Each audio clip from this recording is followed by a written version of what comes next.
হাদী ভাইয়ের বিষয়ে আপনারা সকলে অবগত আছেন যে তিনি সবসময় শাহাদাতের মৃত্যু কামনা করেছেন এবং ওনার রিসেন্ট টাইমের অনেকগুলো বক্তব্যে তিনি এই কথাগুলো বলেছেন যে উনি শাহাদাতের মৃত্যু কামনা করেন এবং মানুষ বেশি দিন বেঁচে থাকার মধ্যে কোনো কল্যাণ নেই, কিন্তু অল্প সময় বেঁচে থেকে সমাজে, রাষ্ট্রে, পৃথিবীতে যে একটা ইম্প্যাক্ট তৈরি করা যায় সেটা আমরা শহীদ ওসমান হাদী ভাইয়ের জীবনী থেকে দেখেছি।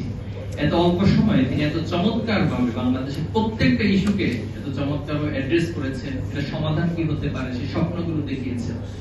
আমরা এই কথা বলবো যে যারা এই পৃথিবীতে শাহাদাতের তামান্না লালন করে, যারা সব সময় নিজেদের দোয়ার মধ্যে আল্লাহর কাছে বলে আল্লাহ তুমি আমাদেরকে শাহাদাতের মৃত্যু দিও, তাদেরকে মৃত্যুর ভয় দেখিয়ে, তাদেরকে গুলি করে, তাদেরকে হত্যা করে যদি একটা আদর্শকে ধ্বংস করে দেওয়া যেত, তাহলে পৃথিবীতে দুনিয়াতে কোনো আদর্শ বলতে আর কিছু থাকতো না। সেজন্য আমরা যারা এই কাজগুলো করছেন তাদেরকে হুঁশিয়ারি করতে চাই, আপনারা বোকার স্বর্গে বসবাস করছেন।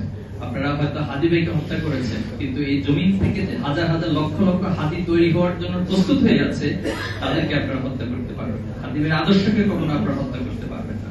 এবং আমরা কথা দিচ্ছি, হাদী ভাইয়ের রক্তের প্রতি আমাদের দায় রয়েছে।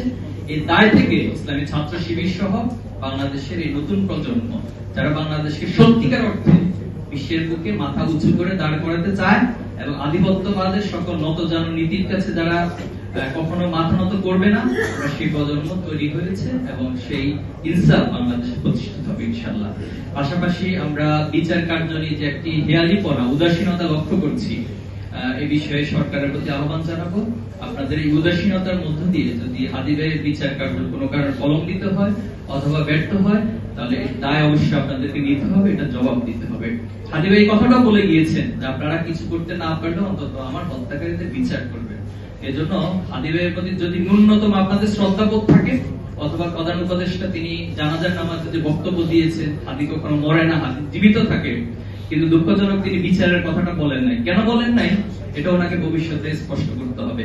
পাশাপাশি কোন এস্টাবলিশমেন্টের কারণে অথবা কোন ডিপ স্টেটের কারণে আপনারা বিচার কার্যকে প্রলম্বিত করছেন, এখনো পর্যন্ত দৃশ্যমান কোন অগ্রগতি করতে পারেন নাই, সেই জবাবগুলো আপনাদেরকে অবশ্যই জাতির কাছে